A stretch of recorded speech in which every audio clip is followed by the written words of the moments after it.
오늘은 개혁주의와 세대주의로 본 요한계시록 강해 24번째 말씀을 증거하겠습니다. 요한계시록 2장 8절로 11절 말씀까지 오늘 증거하겠습니다. 여러분이 앞에 보시는 이 그림에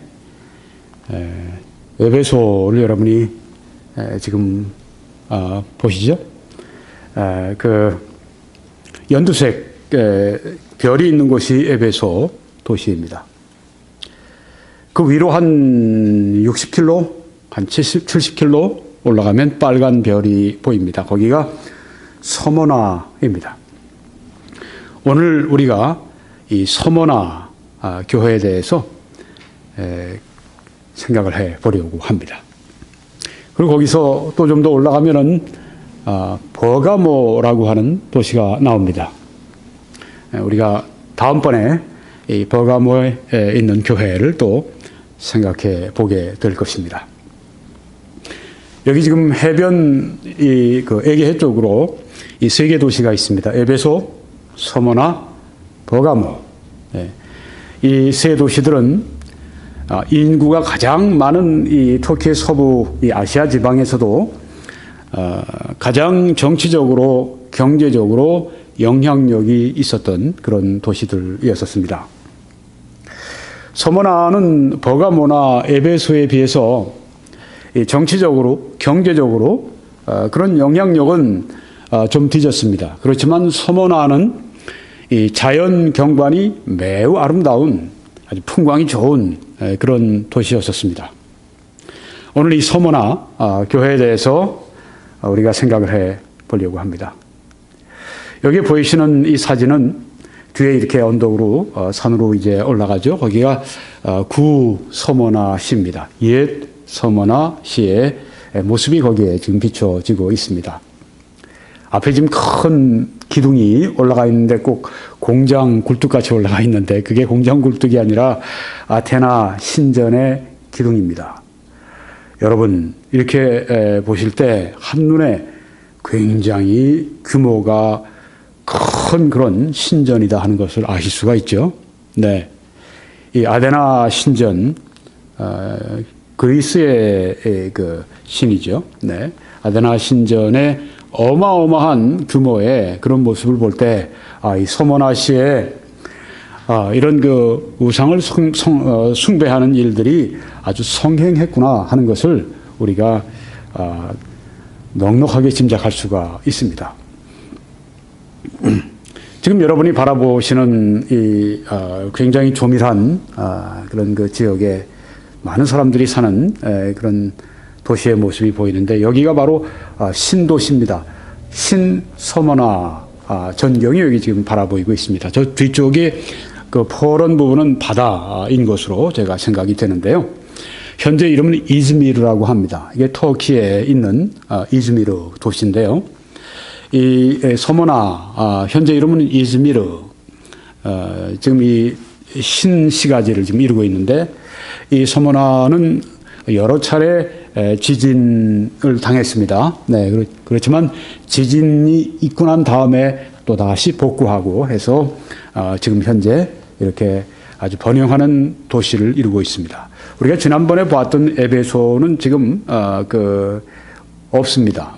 이쪽으로 좀 옮겨가 있고, 네, 그 이제 해안의 그 뭐 모래 이런 작용 때문에 그렇게 됐다고 하는데 여기는 지금 아주 지금도 이 서머나는 큰 그 터키의 서부 지방에 있는 번영하는 도시인 것을 알 수가 있습니다. 아름다움에 있어서 그 세 도시 가운데 최고였는데요. 또 아시아 그 서부의 터키의 서부의 아시아 지방에서 아름다움에 있어서 최고였고 또 규모도 가장 컸습니다. 이 도시는 과학과 의술이 아주 발달되어 있었고요. 그 유명한 그 시인 호머의 출생지가 바로 이 서머나였던 것입니다. 이 서머나는 이 아주 수면으로부터 바다 수면으로부터 에게해로부터 이렇게 그 언덕으로 쫙 치솟아 올라가 있어서 그 바닷가부터 이렇게 길이 쫙 언덕으로 올라가도록 그렇게 고대 소모나가 지어져 있다고 합니다. 올라가면서 이제 아름다운 이 나무들이 쫙 심겨져 있고 주위에 아주 그 웅장한 공공 건물들 혹은 뭐 이런 신전들, 고급 주택들 그렇게 해서 쫙 올라가는 아주 굉장히 아름다운 그런 소모나였었다고 합니다. 여기 밴쿠버로 따진다면 아마 노스밴, 아마 웨스트밴 정도가 될 겁니다. 그래서 지금 이 해변으로부터 거기 가시게 되면 그 바다 거기서부터 쫙 그 산으로 올라가면서 그 고급 주택들이 쫙 있는 걸 볼 수 있는데요. 아마 캘리포니아로 따지면은 LA 근방에 있는 라구나 비치 같은 그런 데로 볼 수가 있습니다. 라구나 비치도 가보게 되면 비치부터 쫙 갤러리하고 뭐 이런 그 고급 주택이 쭉 산으로 올라가면서 이렇게 돼 있는데 바로 소모나가 그런 곳이다. 여러분이 생각하시면 확실한 것입니다. 이처럼 우리가 7개의 도시를 다니고 7개의 교회를 다녀보면요. 각각 다 다릅니다. 이걸 뭐 하나로 뭉뚱그리 이렇게 해서 이단 교리를 만드는 건 대단히 우스운 일입니다. 다 다릅니다. 이 소모나는 도시도 다르고 그렇기 때문에 그 안에 처한 교회도 다른 것입니다. 이 여름인데도 말이죠. 여기 지중해 도시 아닙니까? 그러면 뭐 얼마나 이 태양이 아주 그냥 얼마나 쏟아지는 그런 곳이에요. 비슷한 데가 캘리포니아인데 저도 거기서 10년 넘게 살아봤기 때문에 그 태양이 얼마나 쏟아지는 여름엔 덥습니다. 근데 여름에도 얘기해서 불어오는 이 해풍이 시원하게 만들어주는 그래서 여기가 아주 그렇게 잘 살던 그런 이 소모나 도시였었습니다. 그런데 이 도시는 이 로마 제국에 대해서 충성심이 다른 어디보다 아주 뛰어났다고 합니다. 로마 제국을 그렇게 숭배하는 거예요. 그러니까 이 로마 제국이 황제 숭배를 명했을 때 황제 숭배의 중심 도시 중에 하나가 바로 이 소모나였다고 하는 것입니다. 그만큼 우상 숭배와 또한 이 황제 숭배 이런 것들이 강력한 도시이기 때문에 우리 그리스도인들이 얼마나 여기에서 어려움을 당했을까 짐작을 하실 수가 있겠죠. 그래서 이 소모나라고 하는 그 이름을 가진 교회도 있습니다. 그 소모나 이제 교회에 대해서 조금 이따가 제가 말씀을 드리려고 하는데요. 그때 좀 더 자세히 말씀드리려고 하고요.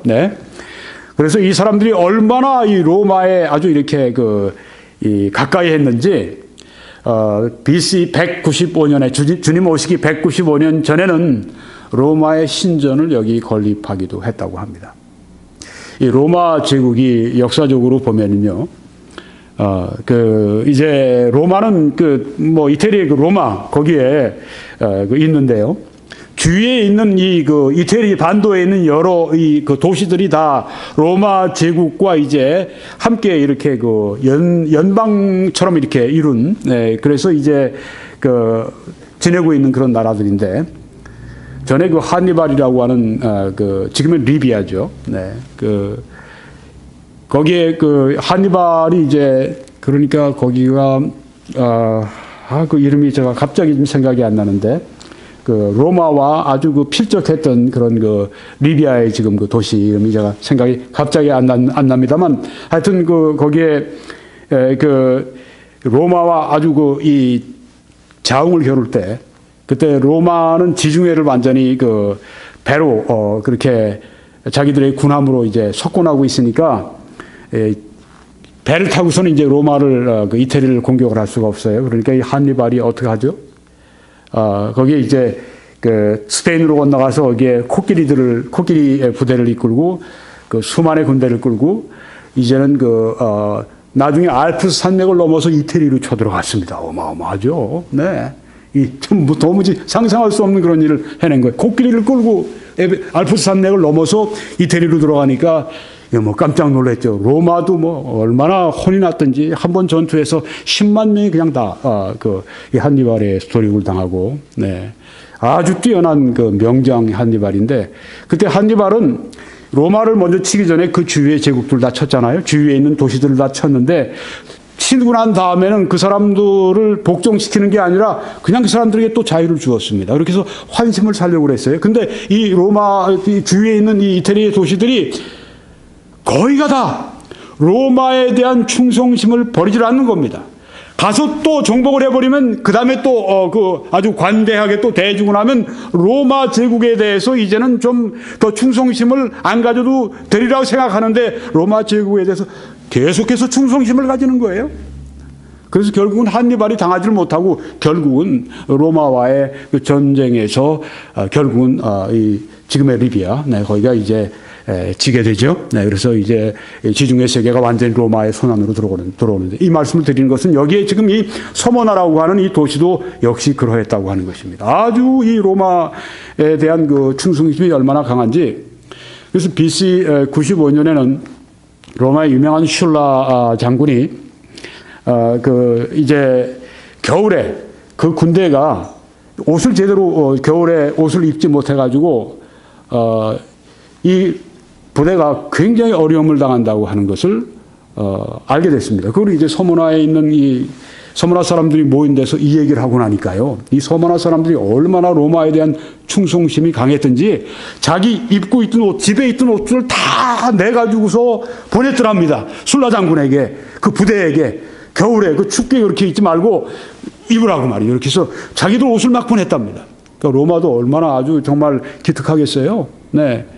그러니까 AD 26년에 로마의 그 유명한 티베리우스 황제의 신전을 건립하는데 여러 도시들이 다 우리 여기 유치 경쟁을 한 겁니다. 그 티베리우스 황제 신전을 우리 도시로 우리 평창 올림픽 막 뭐 하는 것처럼 막 그냥 우리 도시로 유치하려고 그러는데 로마에서 얼마나 이 서머나에 반했든지 너희들이 티베리우스 신전을 건립해라 하면서 거기에다 줬다고 합니다. 그러니까 이 로마하고 이 서머나하고 얼마나 친숙하고 얼마나 충성되고 얼마나 서로 이 사랑하는 그런 도시였는지 이런 걸 우리가 알 수가 있습니다. 서머나는 그런 도시였었어요.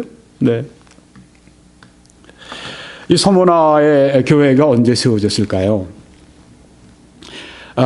분명한 그 기록은 성경에 없습니다만은 우리가 대략 추측을 하는 것은 우리 성경학자들이 추측하는 것은 바울이 3차 선교 여행하실 때 설립했으리라 그렇게 봅니다. 그때가 주후 53년에서 56년 경인데요. 이 말씀 보시면 사도행전 19장 10절에 2해 동안 이같이 하니 이것은 두란노 서원, 에베소에 있는 두란노 서원을 세워놓고 거기에서 하나님의 말씀을 밤낮으로 또한 눈물로 각 사람을 훈계하며 사도 바울이 가르쳤습니다. 그러니까 아시아에 사는 터키의 그 서부지방의 그 로마의 성령 아시아에 사는 사람들은 유태인이나 헬라인이나 다 주의 말씀을 들었다고 말씀을 했습니다. 하나님의 말씀을 한 곳에서 가르쳤는데 그래서 그 제자들이 이제 생겨서 그 제자들이 이제 나가서 각 도시로 가서 하나님의 말씀을 증거할 때 서머나에 가서도 하나님의 말씀을 증거하니 거기에 있던 유대인들이 거기에 있던 헬라인들이 주의 말씀을 들었다고 말씀을 했습니다. 여기에 보니까요. 아시아에 사는 자는 유태인이나 헬라인이나 다 주의 말씀을 듣더라. 여러분 이 서머나가 어디에 있는 도시죠? 터키에 있는 도시입니다. 그러면 주변이 터키 사람들이 많을 것 같은데 여기 터키 사람은 나와 있지도 않고 유대인이나 헬라인이나 이렇게 한 걸 보면요. 그 당시에 이 아시아에 터키인들이 원주민들이고 하지만은 유대인들도 많이 가서 살았고 헬라인들도 많이 와서 살았고 그뿐이겠어요? 로마인도 와서 살았고 또 저기에 또 뭐 다른 아프리카에 온 사람들도 여기 와서 살았으리라 생각이 됩니다. 그들이 다 주의 말씀을 들었다. 아주 놀라운 부흥의 역사가 여기에 나타난 것을 보게 됩니다. 여기 아시아에 지금 우리 서머나도 아시아에 있는 도시죠. 네, 그러니까 이때 서머나의 교회가 세워졌으리라 이렇게 성경학자들이 생각을 하고 있다고 하는 것입니다.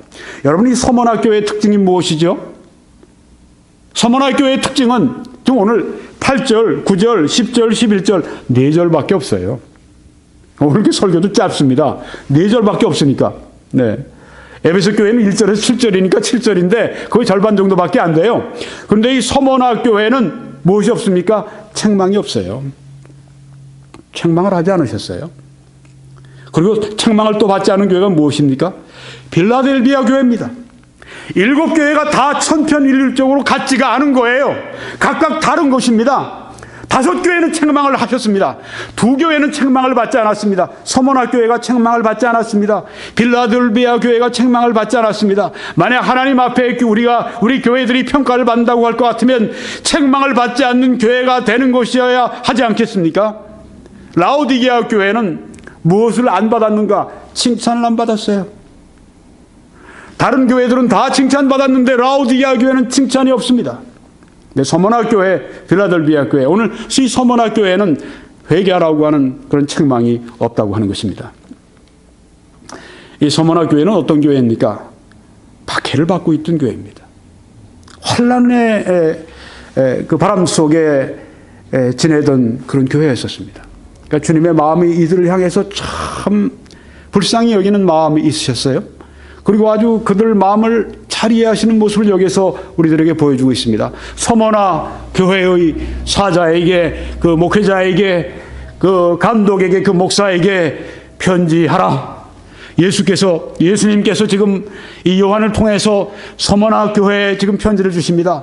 말씀하실 때 처음이며 마지막이며 알파요 오메가, 처음이며 마지막이요, 즉 영원하신 하나님이신 예수님께서 죽었다가 살아나신 이가 이르시되, 영원하신 분이니까 예수님의 영원성, 예수님의 영원하심, 예수님의 영원한 그 영은 돌아가실 수가 없죠. 네, 그렇지만 여기 죽었다가 예수님께서 그의 몸이 죽으셨습니다.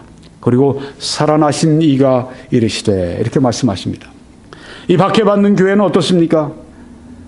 교회 성도들 가운데 어떤 성도가 끌려가서 고문당하다가 죽는 거예요. 그래서 다음 주일날 보면 어떤 성도들이 없어요. 왜냐하면 그들은 이미 형장의 이슬로 사라진 것이기 때문입니다. 그런 교회를 한번 생각해 보십시오. 모였는데 새로운 사람이 오는 게 아니라 사람들이 줍니다. 왜냐하면 박해를 받고 죽어간 사람들이기 때문입니다. 그들은 죽음을 잘 알고 있었습니다. 아마 서머나 교회는 많은 장례식을 치르고 했을 것입니다. 여기 죽었다가 살아나신 이라고 하는 이 표현의 말씀은 서머나 교회에 얼마나 큰 위로가 됩니까? 아, 우리 주님께서도 죽으셨구나. 근데 주님이 왜 죽으셨습니까? 주님은 박해를 받고 죽으신 것입니다. 그렇죠? 유대인들에게 박해를 받고 죽으셨습니다. 십자가에서 예수님께서는 우리를 위해서, 우리의 죄를 위해서 죽으셨는데 예수님의 죽음을 우리가 이해할 수가 없습니다. 왜냐하면 예수님께서는 육신에 죽으신 뿐 아니라 또한 우리 모든 인류의 죄를 담당하시고 죽으셨기 때문에 그 고뇌는 우리가, 그 고통은 가히 짐작할 수가 없습니다. 죽었다가 살아나신 그 주님께서 이들에게 말씀하신다고 말씀했을 때 이 서머나 교회 성도들은 큰 위로를 받았을 것이 분명합니다. 왜? 우리를 위해 죽었다가 다시 살아나신 우리의 죽음을 이해하시는, 박해로 말미암은 이 죽음을 이해하시는 주님을 여기 말씀하고 있습니다. 9절에는 내가 내 환난 하고 말씀을 했습니다. 내 환난과 궁핍을 알거니와 실상은 네가 부요한 자니라. 내 환난을 안다고 말씀했습니다. 환난이 무엇입니까? 헬라어로 슬립시스라고 합니다. 이건 무엇입니까? 프레셔를 말합니다. 압박을 말합니다. 내가 내 압박받는 것을 알고 있다. 이 환난을 받는다고 하는 것은 아주 이 프레스를 받는 겁니다. 스트레스를 받는 것입니다. 네, 압박을 받는 것입니다. 환난과 환난을 받는 것, 압박 가운데 살아가는 것입니다. 궁핍을 알거니와, 아신다고 했습니다. 이 얼마나 참 위로가 됩니까? 우리 주님께서 아십니다. 한 교회의 사정을 너무나 잘 알고 계십니다. 여기에 네가 받는 그 환난을 내가 안다고 말씀합니다. 그건 이해하신다는 말씀이에요. 네, 예수님께서 환난당하는 성도들에게, 환난당하는 교회들에게 네가 환난 받는 것을 알고 있다고 말씀을 하시는 것입니다. 모르시는 것이 아닙니다. 환난 받는 것을 알고 계십니다. 여러분 생각해 보십시오. 지금 여기 서방 세계에 있는 한국이나 또 혹은 뭐 이렇게 캐나다나 혹은 뭐 이런 미국이나 이런데 유럽이나 이런데 살고 있는 사람들, 또 특별히 기독교적인 이 문화 문명권 속에 물론 지금 많이 기독교 후기 시대에 뭐 이렇게 돌아가는 그런 때가 많이 있지만은 여하간에 영향을 받은 그런 데서 우리가 환난을 받아도 얼마나 받겠어요? 환난 받는 지역에 있는 교회들 보면요. 네. 모슬렘에 있는 지역에서 환난 받는 성도들과 교회들 한번 생각해 보십시오. 이런 그 유대인들 가운데서 지금 메시아닉 주라고 예수님을 지금 믿는 유대인들이 점점 늘어나고 있는데요. 구원받은 유대인들이 점점 그 본토 안에서 늘어나고 있는데요. 그 안에 얼마나 박해가 심합니까? 그렇죠? 네, 말할 수 없는 그 박해가 있는데, 환난을 받고 있는데, 네, 그 환난과 궁핍을 알거니와 여러분 그 유대인들 박해 가운데 김종철 감독이 제작한 영화를 그 회복이라고 하는 영화죠. 네. 그 영화에 그 대목이 나오죠. 저녁에 갑자기 한 유대인 가정이 그 메시아닉 주 가정이 급습을 당해서 아들 13살인가 네, 그 아들하고 아버지하고 이제 납치를 당했습니다. 그리고 어떤 그 국경인가요? 네, 그런 어떤 거기 지역으로 가서 거기에서 이제 아들 손에다가 이렇게 수류탄을 이렇게 쥐게 하고 그다음에 테이프로 묶었다고 그러죠. 네. 그리고 이제 아들을 이제 어디로 보내는가 하면 철조망 쪽으로 보내는데 철조망이 이렇게 또 전기로 이렇게 돼 있어서 전기가 통하기 때문에 철조망 건드리게 되면 이제 전기로 해서 쇼크를 받고 이제 죽게 되는 거예요. 거기로 가라고 그런 겁니다. 수류탄을 이렇게 가지고, 네. 언제든지 터질 수 있도록 그렇게 하고. 그리고 이제 이 정통 유대교를 믿는 이 신자들이 이 아버지한테 협박을 가하는 거죠. 만약에 지금 예수 그리스도를 부인하지 않으면은 네 아들은 저기서 죽는다고. 네. 아들은 점점 그 철조망을 향해서 가고 있습니다. 그러니까 아버지가 막 고꾸라져서 막 뒹굴면서 나는 예수님을 더 안 믿겠다고. 예. 나는 이 신약 성경을 부정하겠다고. 네. 그러면서 아들을 살려달라고 애원을 하죠. 그런데 아들이 그 소리를 듣고 난 다음에 뒤를 돌아보고 아버지한테 이렇게 외치죠. 아버지, 저에게 아침마다 성경을 읽어주시고 저녁마다 성경 읽어주시고 함께 기도하시고 그렇게 가르쳐주시는 그 아버지의 그 가르침, 그게 다 어디 있습니까? 그거 부정하지 마세요. 제가 차라리 주님께 먼저 가겠습니다. 그리고 수류탄을 거기서 제가 누르고 거기서 폭사해서 죽죠. 세상에 지금 지금 유대 땅에서 이런 일이 벌어지고 있다고 하는 게 도무지 믿기지 않을 정도의 그런 환난과 핍박을 받는 것을 보십시오. 여러분, 그렇게 해서 아들을 잃은 그 아버지의 마음을 생각해 보십시오. 여기 주님께서 내가 네 환난을 안다고 말씀하시는 것입니다. 예수님이 아신다고 말씀하실 때 이 환난을 받고 박해를 받는 사람들 마음속에 얼마나 큰 위로가 되겠습니까? 안다. 네가 받는 환난을 내가 알고 있다. 네가 받는 압박을 내가 알고 있다. 우리 교회 성도들에게 네가 받는 환난을 알고 있다. 네가 받는 어려움을 알고 있다. 네가 받는 시련을 알고 있다. 내가 모르는 것이 아니다. 내가 알고 있는 속에 바로 그런 일들이 일어나고 있다. 그러니까 그 가운데서 너희들이 두려워하지 말고 하나님을 신뢰하라는 말씀이에요. 여기 또 궁핍을 알고니와 하고 말씀했습니다. 환난을 받는 것뿐 아니라 궁핍한 거예요. 여기 헬라어로는 프토케이아라고 하는 것인데 궁핍하다. 이거는 거지를 말합니다. 베거, 거지를 말합니다. 거지의 삶을 살아가는 거예요. 아시아에서 가장 아름다운 이 도시, 여기에서 가장 궁핍한, 네, 아주 극빈자들이 바로 이 크리스찬들이었다고 하는 것입니다. 그러니까 노예들이 많이 있었겠죠. 그리고 또 이 자유인일지라도 가지고 있는 재산도 그들이 결국은 어떻게 되냐 하면은 다 잃어버리겠죠. 박해 때문에. 그러니까 궁핍했던 것입니다. 서머나에서 만약에 예수님을 믿는다고 할 것 같으면 그것은 환난을 자초하는 일이고 그것은 궁핍한 삶을 자초하는 길입니다. 서머나에서 기독교인으로 살아가는 것은 쉬운 일이 아닌 것입니다. 여러분이 서머나 교회 환난과 궁핍과 그 속에서 살아가는 이 교회에 우리 주님께서 지금 말씀하시는 것을 들으십시오. 그래서 이들에게 주님께서는 이들이 이 가운데도 충성하기 때문에 이들에게 결코 책망하신 적이 없는 것입니다. 여러분, 만약에 교회가 되기 원한다면 어떤 교회를 하나님께서 선택하기를 원한다고 하실 것 같으면, 여러분 만약에 어떤 성도가 되기를 여러분이 선택하기를 하나님께서 원하신다고 할 것 같으면, 여러분 서머나 교회 같은 그런 교회 성도가 되기를 여러분 진심으로 원하시겠습니까? 예수 그리스도를 믿고 그분의 말씀을 따라 순종하면 살아가면 환난을 받아야 되고 궁핍하는데 그 길을 걸어갈 그런 마음이 있습니까? 만약에 서머나 교회 그 성도들처럼 내가 기꺼이 세상의 모든 물질을 버려도 좋고 내가 세상의 모든 안락한 걸 버려도 좋고 내가 그렇게 주님을 따라가기 원합니다. 만약에 이렇게 된다고 할 것 같으면 이건 참 그리스도인의 모습인 것입니다.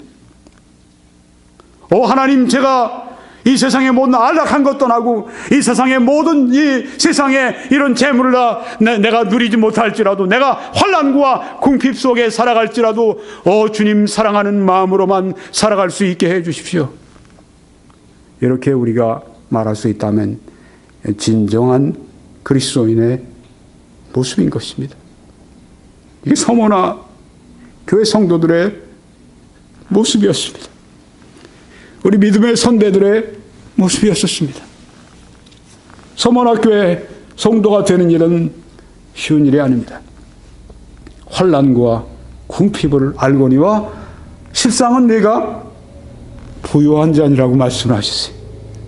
환난을 받고 거지와 같이 궁핍하게 살아갈지라도 그들은 영적으로 부요했다고 하는 말씀입니다. 영적으로 부요하기 위해서 우리가 부자일 필요도 없고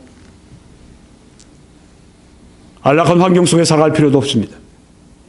환난과 궁핍을 당해도 아주 부유한 그런 영적인 부유한 삶을 살아갈 수가 있습니다. 여러분 어떤 삶을 원하시겠어요? 그 다음 교회에 보시면은 여기는 라오디게아 교회인데 이렇게 말씀하셨습니다. 네가 말하기를 나는 부자라. 여기는 이제 자기가 부자가 됐어요. 궁핍이 부자라 부유하여 부족한 것이 없다 하나.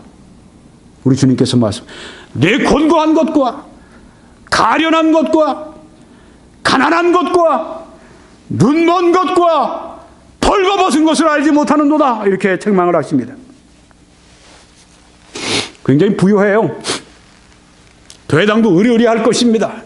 대리석도 있을 것이고 뭐 최첨단의 그런 이런 아마 이 영상 그 모든 것이 갖춰져 있을 것이고 아마 좋은 지역에 위치해 있을지도 모르고 그런 교회인 것입니다. 뭐 프로그램도 있고 뭐 아주 뭐 여러 가지 면에서 뭐 아주 그냥 첨단을 달리고 있고 그렇지만 영적으로 아주 곤고하다. 그렇게 wretched라고 하는 이 곤고라고 하는 걸 wretched라고 하는 것입니다. 나 같은 죄인 그때 쓰여진 나 같은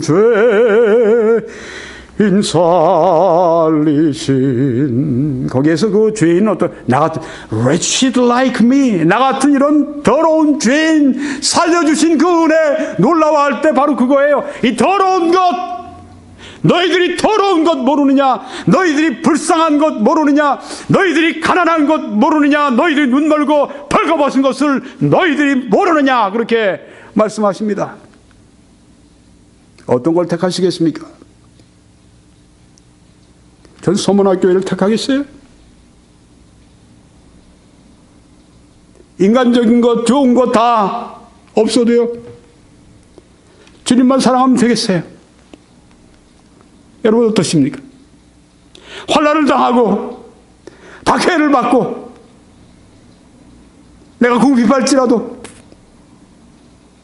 주님을 사랑할 수 있다면 영적으로 부여할 수 있다면 저는 그 길을 원합니다. 그 길을 기꺼이 걸어가고 싶습니다. 여러분 어떠세요? 서머나 교회는 그런 교회였었습니다.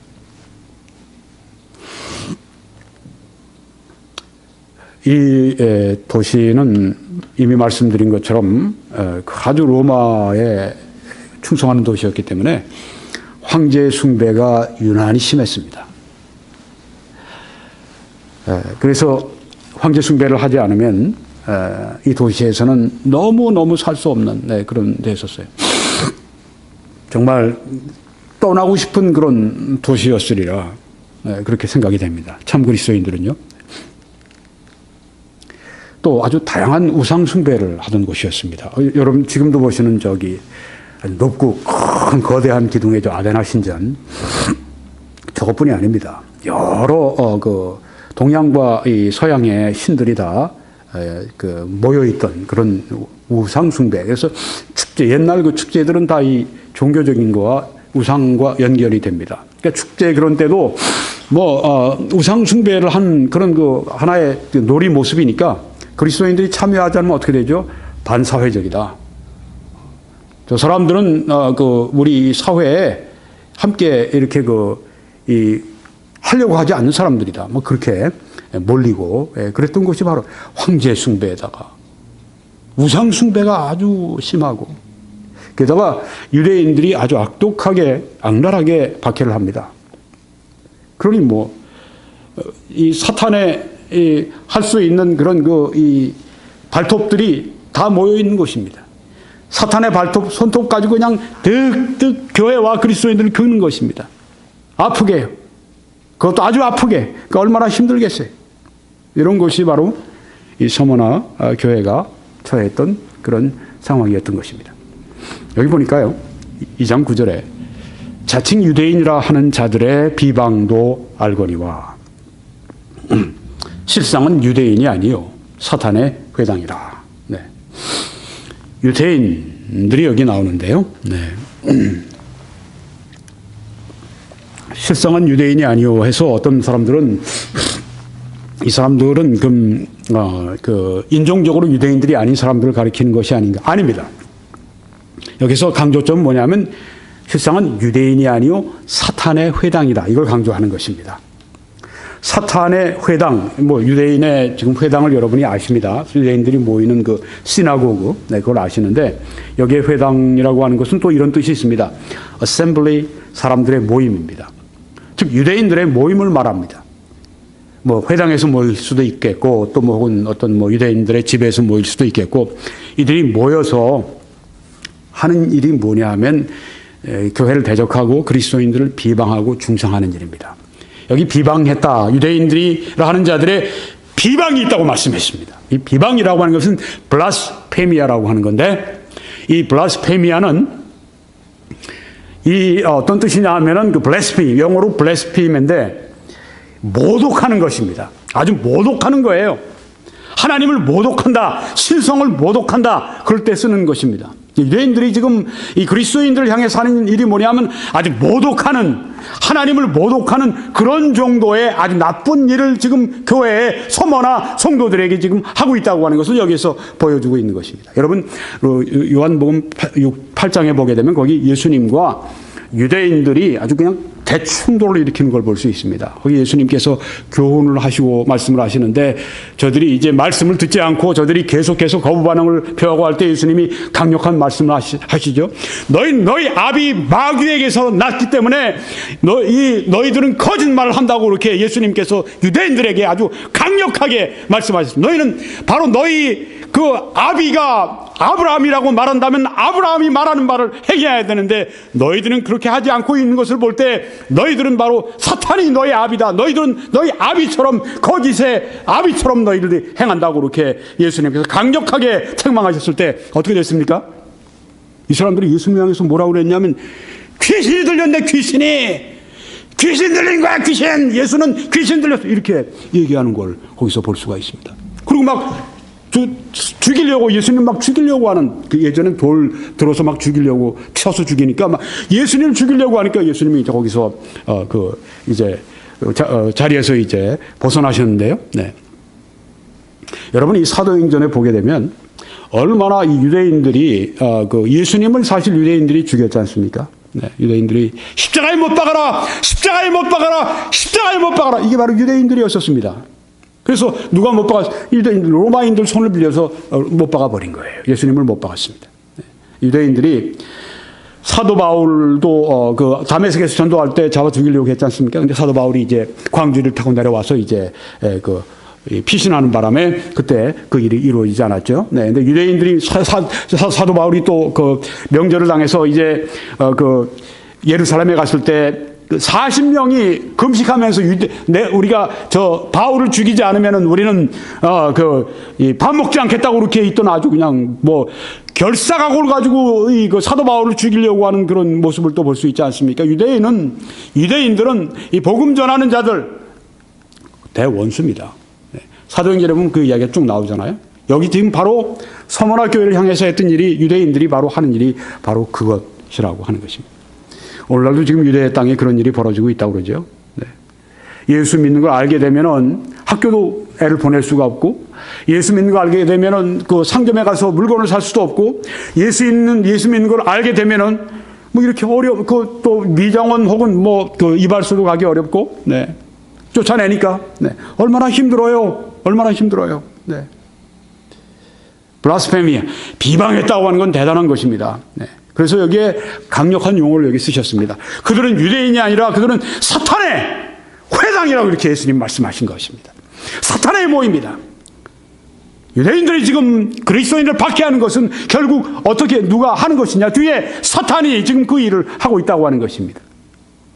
항상 어느 시대나 교회를 핍박하는 세력들, 사탄의 회당들입니다.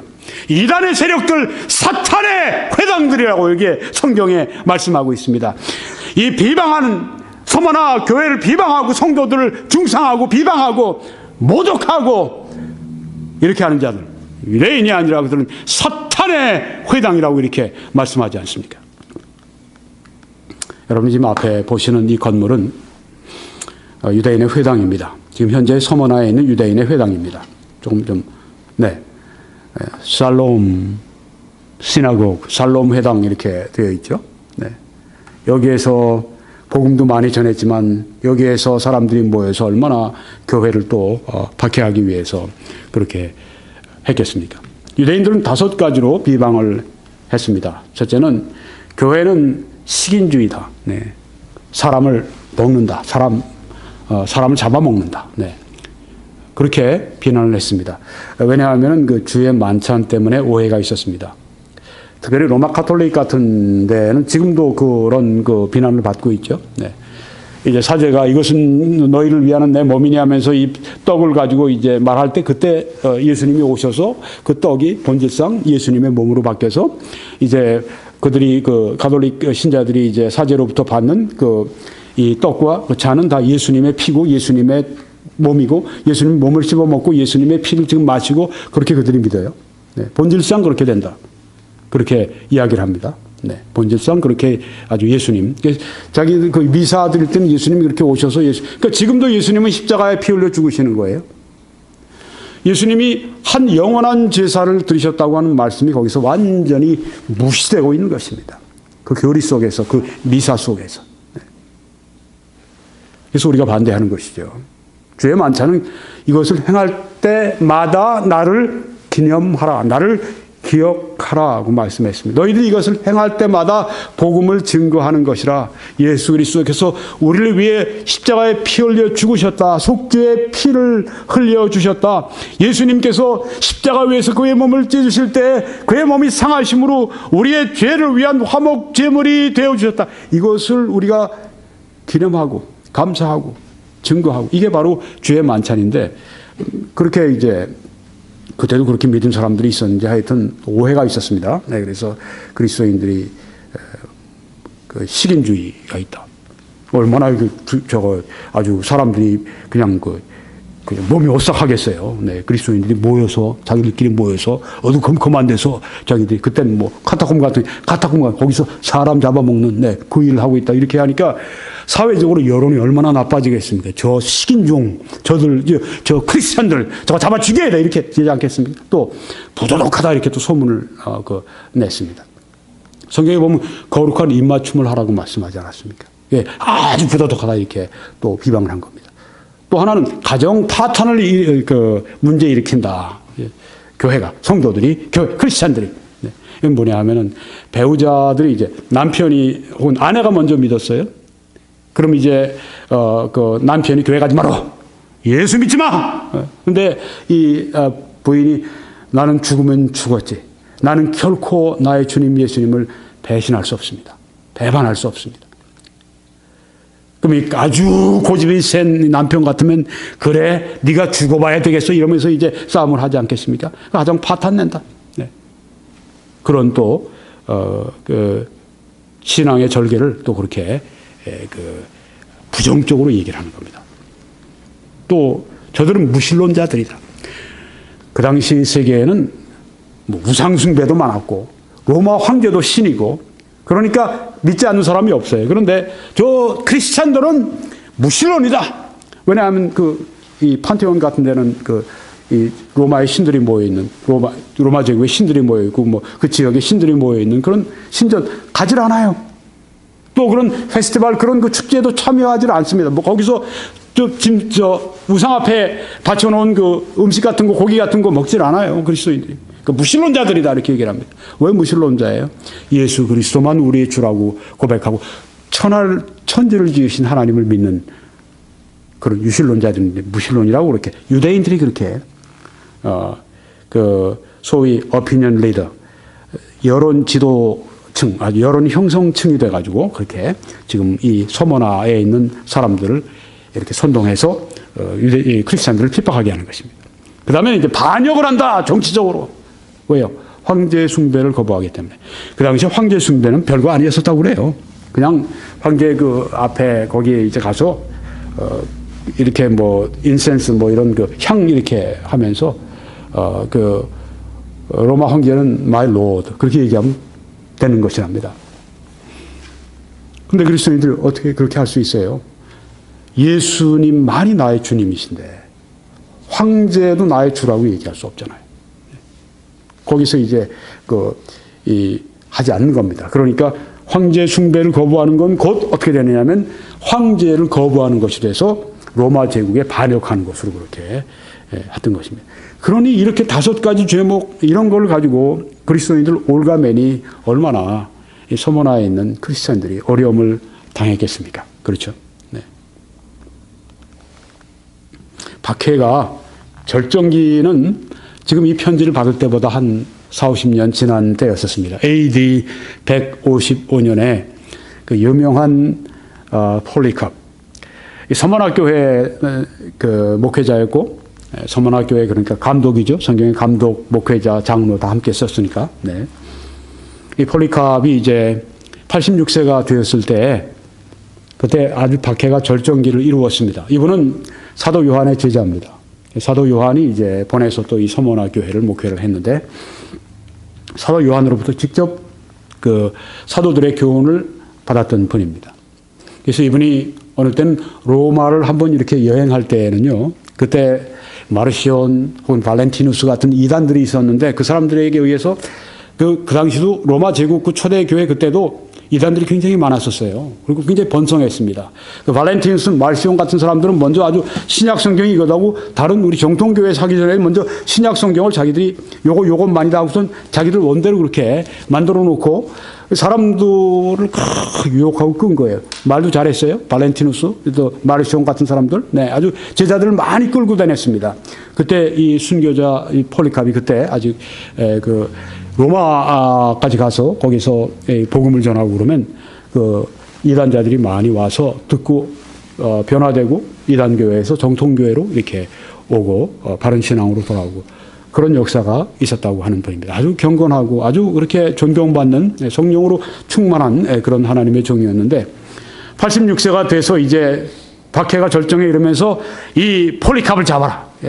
그래서 폴리캅을 이제 수소문해서 잡는데 성도들이 여기 계시면 안 됩니다 해서 이제 떼밀려서 나가시게 됐어요. 그래서 이 서머나 좀 외곽으로 이제 가서 피신해 있었는데 계속 그 수배하는 이 손길들이 점점 다가옵니다. 그러니까 또 이제 피하게 되는데 근데 소년 둘을 잡아가지고 10대 2명을 잡아서 크리스찬 2명을 잡아서 아주 그냥 고문을 해버린 거예요. 그래서 폴리캅에 있는 그 위치를 알아냈습니다. 그래서 폴리캅이 있는데 그 2층에서 이제 쉬고 계신데 들이닥친 겁니다.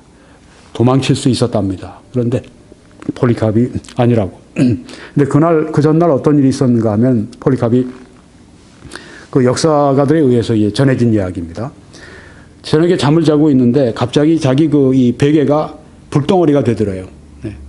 그래서 일어나서 주위에 있는 사람들한테 이렇게 예언을 하신 거예요. 내가 순교를 당하게 될 겁니다. 그리고 내가 불에 타서 죽임을 당하는 화형 순교를 당하게 될 것입니다. 이런 자기의 환상을 보고 이제 그런 뭔가 직감이 왔던가 봐요. 네. 근데 그날 이제 들이닥친 거예요. 온 사람들을 일단 피곤할 테니까 식사를 하시라고. 그렇게 해서 식사 대접을 하고 그동안에 본인은 올라가서 또 기도를 하시고 네. 내려왔어요. 네. 이 사람들이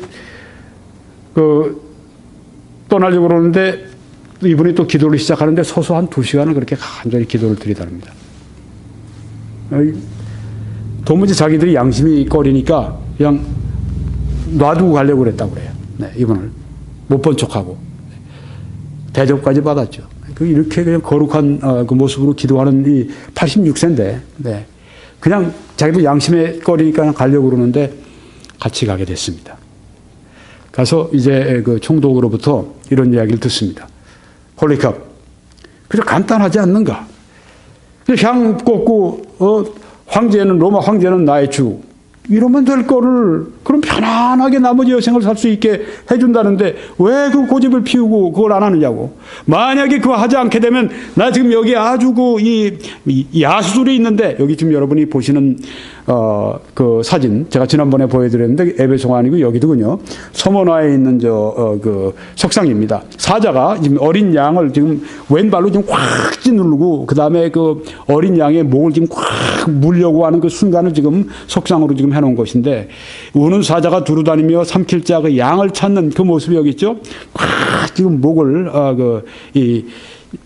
물려고 하는 죽이려고 하는 네, 그런 이 모습 마치 지금 서머나의 상황이 그랬습니다. 네, 그 사자와 같은 권세를 가지고 지금 이 총독이 얘기를 합니다.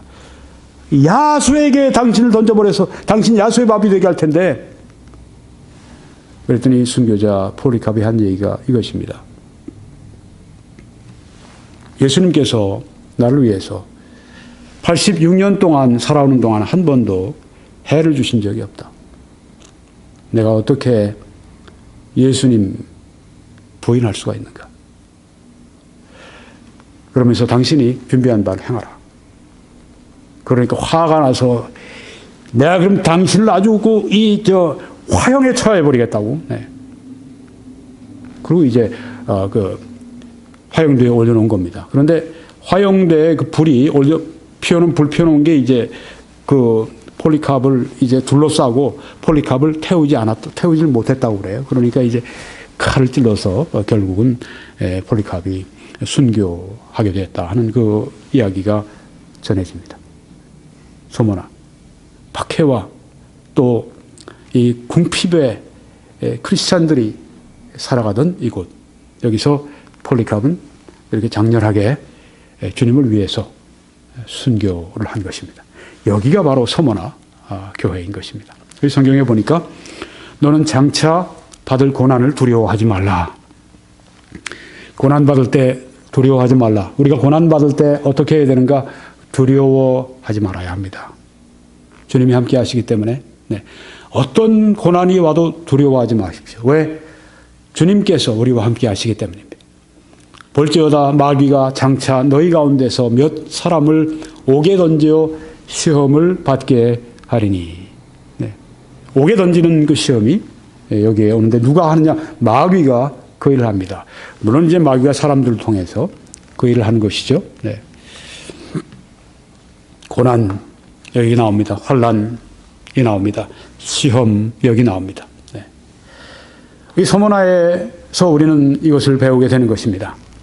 환난을 당할 때 어떻게 할 것인가? 세상에서는 너희가 환난을 당하나 담대하라. 내가 세상을 이기었노라. 우리는 이 세상을 살아가는 동안에 참된 그리스도인으로서 환난을 피할 수 없습니다. 무릇 경건하게 살고자 하는 자는 환난을 받으리라. 박해를 받으리라 말씀하셨기 때문입니다. 여러분, 이 땅에 그리스도인으로 살아갈 때 환난 받게 됩니다. 여러분이 환난 피하지 마십시오. 환난을 당할 때 담대하게 환난을 여러분이 당하십시오. 담대하라. 왜냐하면 내가 세상을 이겼다고 말씀했기 때문입니다.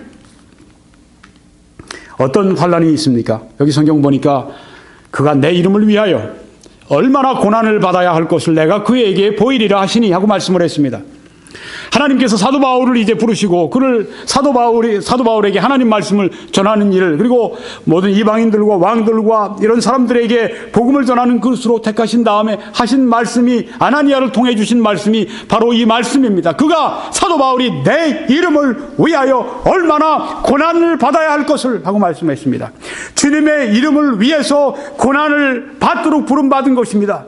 우리가 주님의 이름을 전하는 것, 우리가 하나님의 말씀을 전하는 것, 그것은 주님의 이름을 위해서 또한 고난 받는 것이라고 하는 것을 알아야만 합니다. 그래서 십자가의 군병들은 고난 받는 것을 두려워하지 말아야 합니다. 만약에 전투에 나가는 것을 두려워하게 되면 좋은 군사가 될 수 없습니다. 우리가 복음의 전투를 할 때, 우리가 복음의 싸움을 할 때, 우리가 영적 싸움을 할 때 우리는 고난 받는 것을 두려워해서는 안 됩니다. 고난은 당연히 오게 됩니다. 여기에 그가 내 이름을 위해서 얼마나 고난 받아야 될 것인가 말씀했는데, 사도 바울이 얼마나 많은 무수한 고난을 받았습니까? 내가 다른 사도보다 더 많이 고난 받은 것을 너희들이 안다고 말씀을 했습니다. 그가 하나님을 위해 충성됐습니다. 하나님이 그를 놀랍게 위대하게 아주 크게, 가장 크게 쓰셨습니다. 그런데 그만큼 그에게 많은 고난과 환난이 있습니다. 여러분, 환난 없이 여러분 영광의 여러분 그 면류관을 받을 생각을 결코 하지 마시기 바랍니다. 가시 면류관을 쓰지 않고는 영광의 면류관이 없다고 하는 것을 알아야 합니다. 환난이 없이, 환난 없는 전투, 그래서 이제는 편하게 지나가는 그 생에 하나님이 주시는 면류관도 없을 것입니다. 그가 내 이름을 위해서 얼마나 고난 받아야 될 것인가. 그래서 이제부터는 복음을 위해서 고난 받게 되면 이제는 내가 주님의 이름을 위해서 고난을 받고 있구나, 영광스럽게 생각하시기 바랍니다. 너희가 내 이름을 위해서 욕을 먹고 박해를 받으면, 그렇게 되면 이 땅에서 기뻐하고 즐거워하라. 이는 하늘에서 너희 상이 클 것이라고 예수님께서 말씀하지 않습니까? 참, 그래서 그리스도인들은 좀 어리석을 필요가 있어요. 이 땅에서 환난을 받아도 기쁘게 받는 겁니다. 왜요? 하늘의 상이 크다고 말씀했기 때문에. 우리에게 하늘의 상을 참 많이 강조하셨습니다. 예수님께서는요, 상이 분명히 있을 것입니다. 그리고 그 상은 클 것입니다. 매우 클 것입니다. 너희가 이 땅에서 받는 환난과 앞으로 다가올 영광은 좋게 비교할 수가 없다고 했습니다. 이 땅에서 환난 받는 것을, 환난 받지 않는 것을 아주 정말 그 환난 받지 않고 살아가는 것이 아주 정말 참 부끄러운 것을 그렇게 생각을 해야 됩니다. 아유, 저 그리스도인은 내가 볼 땐 참 부자고, 교육도 많이 받아서 좋은 직장 가지고 있고, 굉장히 편하게 살고, 모든 게 다 그냥 남부럽지 않고, 복 받았네. 네. 편하게. 네. 근데 별로 전도도 하지 않아요. 복음을 전하지도 않습니다. 교회를 희생하지도 않아요. 자기는 많이 누리지만 교회 헌금할 줄도 몰라요. 그런 사람의 생애. 우리가 정말 그거 볼 때 흠모하고 그래야 될까요? 육신적인 그 안목이죠. 네. 사도 바울 얼마나 고난받았습니까? 아시아에 당한 환난을 너희가 모르기를 원치 아니하노니, 내가 아시아에서 환난 당하기 때문에 성경이 뭐라고 그랬습니까? 차라리 죽기를 원했다고 말씀하지 않습니까? 네. 정말 죽고 싶을 정도의 고난, 환난. 왜? 내 이름을 위해서 받는다고 했습니다. 주의 이름을 위한 환난이 있을 때 기뻐하십시오. 그건 하나님 주신 상입니다. 고난을 주시는 것은 우리가 고난을 잘 견딜 때 상을 주시기 위함입니다. 이 땅에서 우리가 진지하게 살아가십시다. 진지한 신앙인으로서 살아가십시다. 또 여기 성경에 보니까 로마서 5장에 우리가 환난 중에도 즐거워하나니, 네. 환난 중에 왜 즐거워해야 합니까? 이는 환난은 인내를, 인내는 연단을, 연단은 소망을 이루는 줄 알미로다. 영적으로 성숙해가는 것입니다. 그래서 환난 중에도 즐거워하는 것입니다. 여러분 환난 가운데 계십니까? 즐거워하세요. 인내를 낳고 연단을 낳고 소망을 이루는 것이 되기 때문입니다. 서문학교회 어땠습니까? 말할 수 없는 그 압박, 환난, 궁핍, 이 속에서 이들이 찌들고 이들이 영적으로 가난해지고, 아닙니다. 너희들이 부자라고 말씀했습니다. 그들의 그 받는 그 환난 속에서, 그 궁핍 속에서 그들이 어떻게 됐습니까? 영적으로 그들이 연단됐습니다. 순금처럼 정금처럼 나오고 있었습니다. 그 고난과 압박이 그들에게 있었지만 그들은 하나님 앞에서 정금같이 그렇게 나오는 것입니다. 순금처럼 그렇게 나오는 것입니다. 내가 이 고난을 통과하지 않으면 나는 불순물투성이에요. 근데 이 환난을 통과하면서 이 불순물이 빠지고 순금, 정금으로 만들어서 나오게 되는 것입니다. 그래서 하나님이 우리들에게 압박을 주시는 것입니다. 환난을 주시는 것입니다. 영적으로 성숙해가는 것, 네, 환난은 이것을 이루어줍니다. 그 다음에는 히브리서 12장 10절에 그들은 잠시 자기의 뜻대로 우리를 징계하였거니와, 부모들이 네, 뭐 유익하게 많이 하지만 부모들이 또 그렇지 않을 때도 있어요. 자기의 뜻대로 우리를 징계하였거니와, 또 자기의 뜻대로 뭐 정상적으로 해도 그것이 꼭 올바르다고 볼 수는 없어요. 네.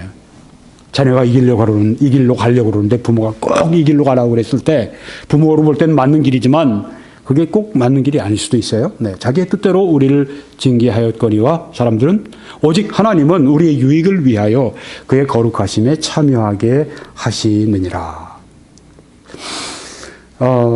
환난과 어려움과 시련을 만날 때가 있습니다. 실패를 당할 때도 있고, 우리가 질병으로 고난을 당할 때도 있고, 네.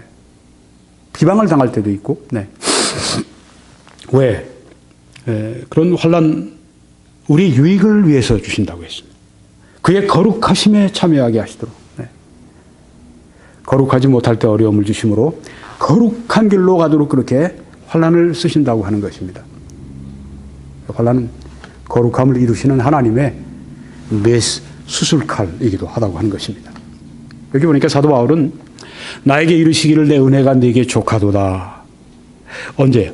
3번 하나님께 간절히 기도한 후입니다. 무엇 때문에요? 자기 몸 안에 있는 이 사탄이 준 이 가시, 네, 사탄의 가시, 이게 얼마나 괴로웠는지, 그리고 사탄이 바울에게 준 가장 큰 무기, 가장 사도 바울을 깨뜨리기 위해, 사도 바울을 효과적으로 하나님께 쓰임받지 못하도록 하기 위해서 이 사탄이 사도 바울에게 가져다 준 가장 큰 고통, 그러니까 이 사탄의 가시를 가지고 찌른다 하고 했습니다. 고통, 가시가 찌르죠. 네, 늘 가시가 사도 바울을 찌르고 또 찌르는 것입니다. 그러니까 하나님, 제발 이거 좀 어떻게 옮겨 주십시오. 3번을 하나님께 간구했을 때 하신 말씀이, 하나님이 나에게 이르시기를 내 은혜가 네게 족하다. 그거로 충분하다.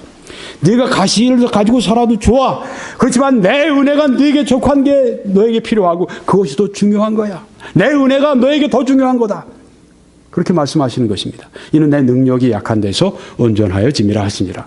내가 능력이 약할 때, 가시로 말미암아 찔림을 받고 살아가는 고통을 받고 환난 가운데 살아갈 때 온전해진다. 그때 능력을 받게 된다. 그때 온전해진다. 그때 겸손해진다. 그때 내가 자만하지 않게 된다. 성경에 보니까 자만하지 않게 하시려고 이 영적 사단의 가시를 주셨다고 했는데, 그러니까 이것은 영어로는 프리벤티브인데요, 예방 조처로 바울이 하나님 앞에 귀하게 쓰임받기를 하나님이 원하시는데 너무 주신 게 많아요. 너무 받은 계시가 너무 커요. 너무 많은 능력을 하나님이 그에게 주셨어요. 그래서 그냥 놔두면 이건 사탄에 의해서 결국 자만에 빠지게 되고 결국 하나님이 못 쓰시는 그릇이 되고, 그러니까 하나님이 사랑으로 말미암아 죄짓지 않도록 교만하지 않도록 그를 겸손하게 만드시기 위해서 주신 게 사탄이 와서 그를 해하려고 그 허락하신 이유가 바로 거기 있다고 하는 것입니다. 사탄은 어떻게든지 사도 바울을 거꾸로 뜨려고 했고, 하나님은 그렇게 사탄이 와서 할 때 그것마저 하나님이 쓰셔가지고 사도 바울을 겸손하게 만들어주셔서 사탄이 그를 거꾸로 뜨리려고 하는 그것을 가지고 바로 사탄을 이기고, 바로 그것을 가지고 하나님 앞에 능력 있게 쓰임받도록 하시기 위해서 그 환난마저, 그 가시마저, 사탄의 가시마저, 사탄의 그 공격마저 바꾸셔서 하나님께서 이루시는 것을 여기 봅니다. 그래서 도리어 크게 기뻐함으로 나의 여러 약한 것들에 대하여 자랑하리니. 자랑한다. 네.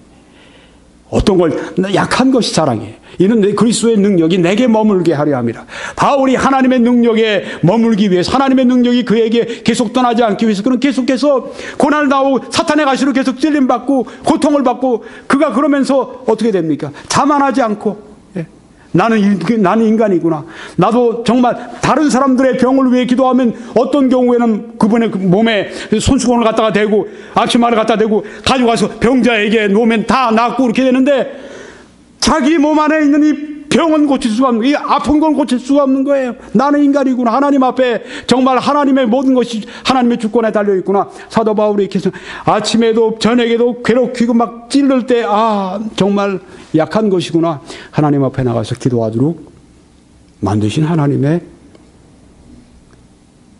영원하신 지혜 속에 나온 환난이었다고 하는 것입니다. 하나님의 능력을 받기 위해서 고난이 필요한 사람들이 있습니다. 또 고난 받는 사람들이 있습니다. 어떤 걸 원하십니까? 하나님, 내가 하나님 앞에 능력을 받지 않아도 좋으니 이 고난의 가시, 이 사탄의 가시를 옮겨주세요.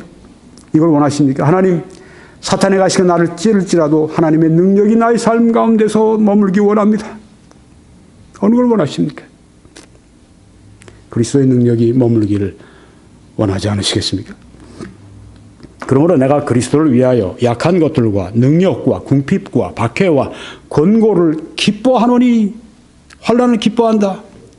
이게 뭐 세상이 볼 때는 도무지 이해가 안 미쳤나 저 사람이 있네. 궁핍을 기뻐한대, 박해를 기뻐한대, 약한 것을 기뻐한대, 능력과 권고를 기뻐한대. 이게 세상 기준으로 보면 말이 됩니까? 근데 이는 내가 약한 그때 곧 강함이라. 그래서 기뻐할 수 있다고 하는 것입니다. 이런 차원에서 인생을 봐야 합니다. 인생을 살아가야 합니다. 그런 사람에게는 적이 없습니다. 네. 하나님 말씀 가운데 사는 사람들에게.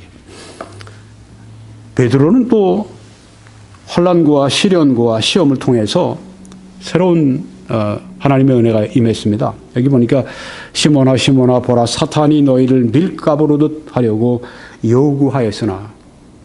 사탄은 누구죠? 시험하는 자입니다. 내가 가만히 있는데도, 잘 하나님을 섬기는데도, 그러니까 더 시기 질투가 나겠죠? 네. 하나님을 잘 섬기니까 시기 질투, 그러니까 와서 요구하는 것입니다. 밀가부르듯 한다고 하는 건 뭡니까? 쳐서 이렇게 쳐낸다는 거죠.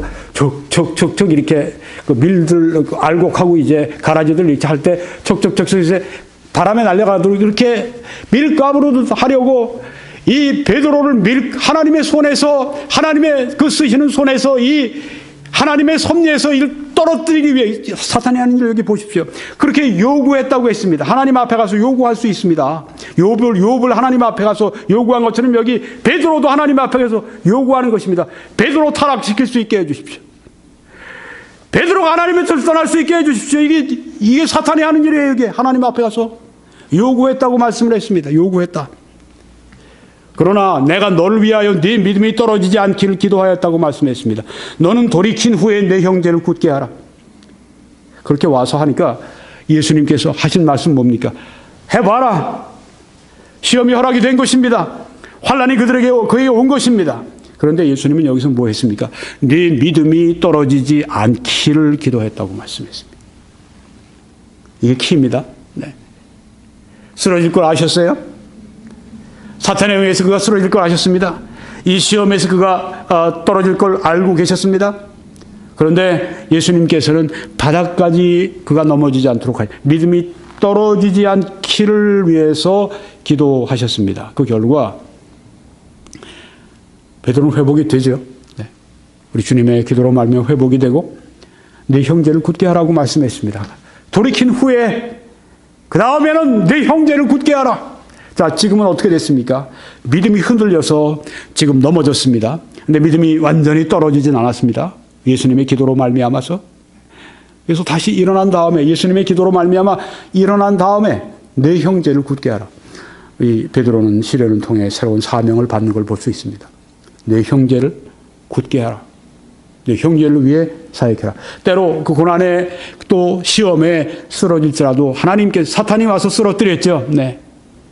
그렇지만 하나님께서는 그 은혜로 말미암아서 주 예수님의 여기에 중보의 기도가 있었고 그렇게 해서 회복을 시켜주시고 그 일로 말미암아 내 형제를 굳게 하라. 형제를 굳게 세워라. 사명이 여기 임하는 걸 볼 수 있죠. 베드로는 어떻게 됐습니까? 이 주님이 기도하신 대로 이루어진 걸 볼 수 있어요. 여기 베드로 전서에서 이렇게 말씀합니다. 근신하라. 깨어라. 너희 대적 마귀가 우는 사자같이 두루 다니며 삼킬 자를 찾나니. 네. 지금 베드로는 어떻습니까? 전에는 쓰러졌어요. 네. 그 여종 앞에서 많은 사람들 앞에서 나는 예수를 모른다. 이렇게 3번 저주하면서 그는 부인했습니다. 그리고 또 그는 어땠습니까? 예수님이 기도하라고 하시는 그 겟세마네 동산에서는 기도하지 않았습니다. 깨어서 그는 기도하지 않았습니다. 바로 기도해야 될 그 시점에. 그러던 베드로가 지금 어떻게 됐습니까? 이렇게 말씀을 전합니다. 살면서 증거합니다. 근신하라. 깨어라. 너희 대적 마귀가 우는 사자같이 두루 다니며 삼킬 자를 찾나니. 가장 생생한 언어가 바로 이것입니다. 사도 바울의 흉악한 이리가 너희 가운데 온다는 말씀과 함께 가장 생생하게 우리를 깨우는 말씀이 바로 이 두 분, 특별히 사도 베드로의 말씀이 그 가운데 하나입니다. 근신하라. 깨어라. 너희 대적 마귀가 우는 사자같이 두루 다니며 삼킬 자를 찾으려고 지금 돌아다니고 있다. 깨어라. 지금 너희들이 근신해라. 이렇게 말씀하고 있습니다. 너희는 믿음을 굳건하게, 여기 나오지 않습니까? 형제들의 믿음을 굳게 하라고 말씀한 여기 말씀이, 여기 우리 주님의 기도가 여기 이루어지고 있지 않습니까? 주님이 하신 기도가 여기 이루어지지 않았습니까? 베드로가 그렇게 쓰러졌다가 주님께서 그걸 회복시키신 다음에 너는 가서 내 형제를 굳게 하라고 예수님이 하신 그 기도대로 여기 지금 이루어지지 않았습니까? 예수님의 기도는 이루어집니다. 오늘도 지금 우리를 위해 기도하고 계십니다. 너희는 믿음을 굳건하게 하여 형제들을 지금 굳건하게 세웁니다. 그를 대적하라. 이는 세상에 있는 너희 형제들도 동일한 고난을 당하는 줄 압니다. 나만 고난당한다고 생각하면 오산입니다. 다 고난을 받습니다. 모든 은혜 하나님 곧 그리스도 안에서 너희를 부르사 자기의 영원한 영광에 들어가게 하신 이가 잠깐 고난을 당한 너희를 친히 온전하게 하시며 perfect 고난을 당한 너희를 온전하게 하시며 굳건하게 하시며 establish 강하게 하시며 strengthen 터를 견고하게 하시리라 settle 고난을 통해서 이렇게 하신다고 했습니다. 온전하게 만드십니다. 굳건하게 강하게 견고하게 만들어 주신다고 했습니다. 그래서 환난 중에 우리는 어떻게 해야 됩니까? 신실해야 됩니다. 너희가 10일 동안 환난을 받으리라. 꼭 10일은 10일이라고 주장하는 분도 있고 어떤 10년이라고 주장하는 분도 있고 어떤 분은 어떤 일정한 기간이다. 뭐 여러 가지 이야기가 있는데 그냥 10일 동안이라고 생각합시다. 10일 동안 환난을 받으리라. 내가 그동안에 죽도록 충성하라. faithful, 신실하라. 그래야면 내가 생명의 관을 내게 주리라. 충성하라고 말씀했습니다. 환난 중에 우리에게 하시는 말씀은 충성해라. 죽도록 충성해라. 여기 우리 주님께서는 우리들에게 아주 절대적인 요구를 하시는 걸 볼 수 있죠. 너희 몸을 하나님이 기뻐하신 거룩한 산 제물로 드리라. 너희는 너희 것이 아니라 값주고 산 것이 되었으니 그런즉 너희 몸으로 하나님께 영광을 돌리라. 하나님께는 하나님 제가 10%는 쓰고 90%만 드릴게요. 이게 통하지 않습니다. 어떤 사람은 99%는 내가 쓰고 1%만 하나님께 드릴게요. 천만에요. 온전한 산 제물로 바치라고 말씀했습니다. 우리가 온전한 산 제물로 드리고 그 다음에 주님 앞에 기도할 때 하나님이 온전히 이루어주신다는 그 찬송이 있지 않습니까? 그렇습니다. 충성하는데 언제까지? 죽기 직전까지만 충성해라. 네. 마지막 손에서는 그냥 내가 이제는 뭐 로마 황제를 나의 신으로 인정합니다. 나의 주입니다. 이러고서 그때까지 하라는 게 아니라 죽도록 충성하라고 말씀하신 것입니다. 언제까지 충성할까요? 죽도록 충성하는 것입니다.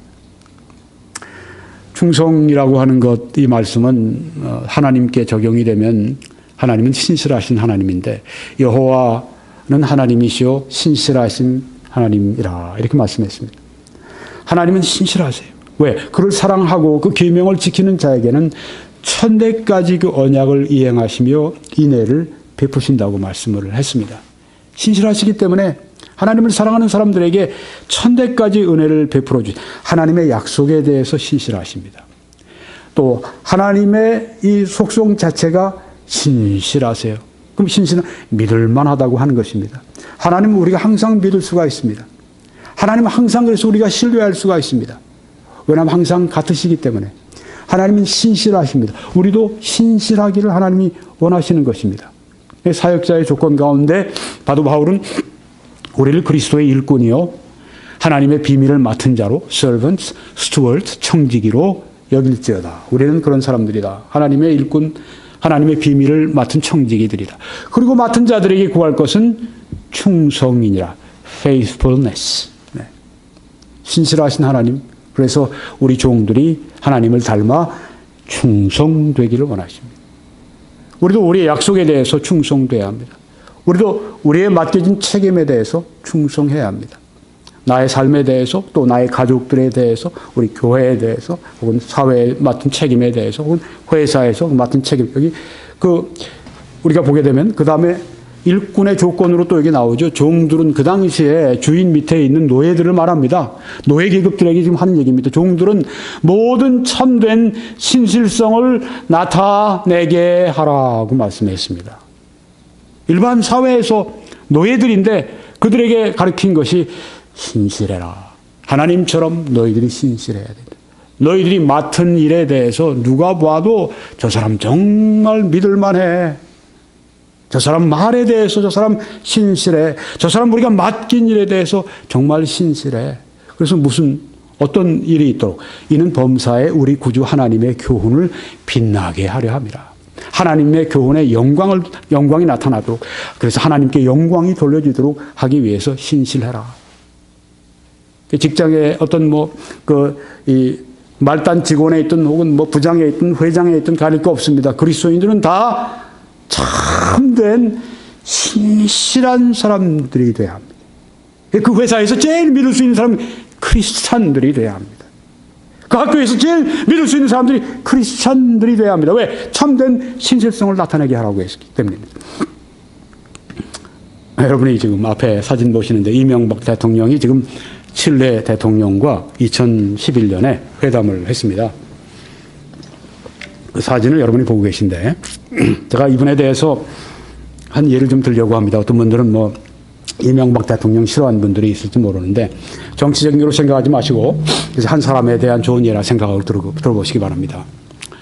이명박 그 당시에 이 청년이 26세에 이제 고려대 상과 졸업하고 현대건설에 취직을 했습니다. 그래서 저기 태국으로 갔는데 거기에 지금 격리부에 들어가서 말단 직원으로 있었는데 어느 날 거기에 사고가 있었어요. 그래서 폭동이 일어났습니다. 태국 거기 일꾼들이 무차별로 그 안에 있는 그 기물들 파손하고 자기 종업원들인데 자기들이 그 일터에서 일하는 사람들인데 또 그렇게 노가다에서 일하다 보면 또 험하게 돌변할 수가 있잖아요. 다 그런 건 아닙니다만 자기들 공장 건물 부시고 그다음에 금고로 뛰어오는데 그때 태국 직원이 와서 이명박 그 청년에게 빨리 피하라고 야단 났다고 당신 여기 있으면 큰일 난다고. 그런데 자기가 금고를 놔두고 어떻게 떠나느냐 그러면서 거기 자리를 지킵니다. 그런데 폭도들이 뛰어 들어왔어요. 그 중에 한 사람이 칼을 막 들고 막 그냥 목을 칠 그런 그 자세를 가지고 비키지 않으면 너 그 금고 앞에서 비키지 않으면 열쇠 내나 안 하면 죽이겠다고 막 그러는데 그런 유혹을 받긴 했답니다. 내가 열쇠 주워버리고 내가 도망갈까? 목숨은 살까? 근데 거기서 마음을 딱 굳히고 거기서 안 된다 그랬답니다. 이건 안 된다. 네. 그러니까 막 밀어붙이고 막 그래서 금고에 가서 이제 뒤를 부딪혔는데 뭐 금고를 막 열려고 막 들어오니까 거꾸로 해서 금고를 감싸 안은 거예요. 네. 자기 그 등 뒤로 그냥 막 구두발들이 그냥 막 사정없이 막 들이치더랍니다. 죽었죠, 뭐 이제. 네, 이명박 청년이. 근데 그때 정말 하나님께서 그때가 마저 은혜를 주신 거죠. 태국 경찰이 막 들이닥친 겁니다. 그래서 이제 이 이명박 그 당시 경리말단 직원이 목숨도 건지고 금고도 건지고 그게 이제 현대에 그 알려지고 이 정주영 회장 귀에까지 들어간 겁니다. 그래서 이 정주영 회장이 딱 도장을 찍은 거예요. 이명박을. 그래서 9년 후에 사장이 되지 않습니까? 46세에 현대건설의 회장이 되지 않습니까? 왜 그렇습니까? 충성되거든요. 충성한 모습. 네. 이 모든 사람들에게 하나님께서 우리 그리스도인들에게 강조하신 바가 충성입니다. 얼마나 충성할까요? 죽도록 충성해야 됩니다. 그러면 어떻게 충성할까요? 성령의 열매는 충성이라고 했습니다. 성령을 나에게 은혜를 주실 때, 은혜로 충만하게 주실 때, 그때 충성할 수가 있습니다. 그래서 우리가 무엇인지 죽도록 충성하라고 말씀했을 때, 나에게 하라고 하신 말씀이지만 동시에 나는 항상 하나님을 바라보면서 내가 죽도록 충성할 수 있는 은혜를 주십시오. 성령의 충성됨을 제게 주십시오. 성령을 뭐든지 하나님이 나에게 요구하시면 하나님을 바라보면서 주시라고 우리가 구해야 된다고 하는 거죠. 그리고 충성됨을 위해서 어떻게 해야 되는가? 깨어서 기도해야 합니다. 여기 보니까 그 겟세마네 동산이죠. 네, 거기서 지금 있는 일입니다.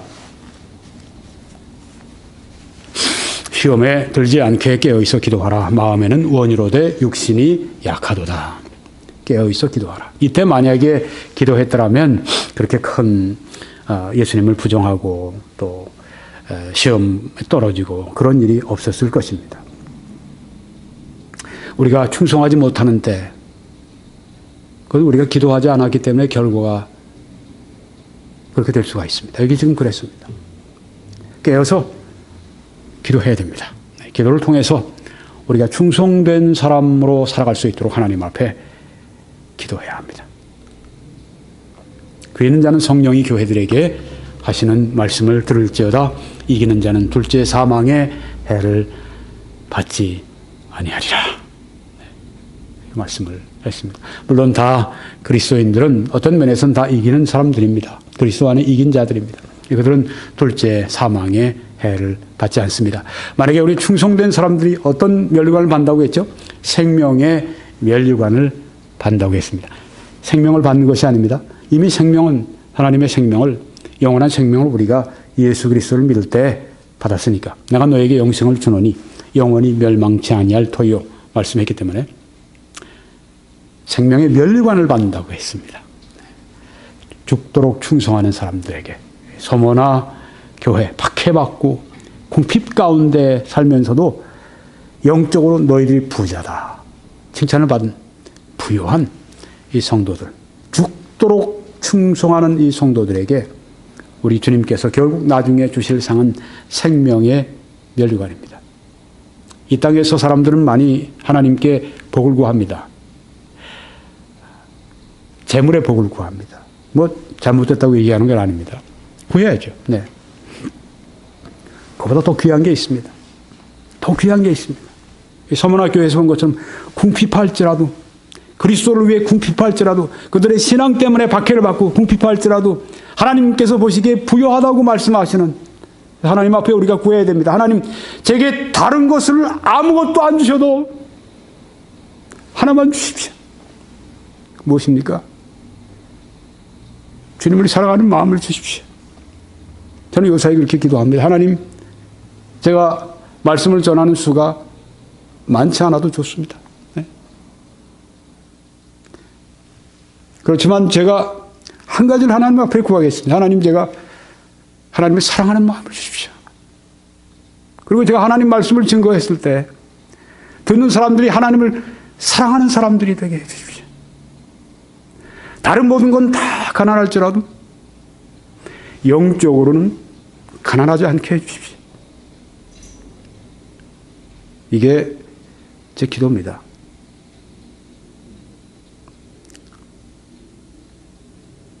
영적으로 부유한 여러분과 제가 되기를 간절히 바랍니다.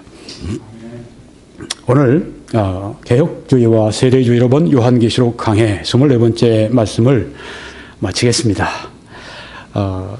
첫째에서 23번째까지 그 말씀이 21church.com에 다 게시가 잘 되어 있습니다. 들어오셔서 여러분들이 시청하시기 바라고요.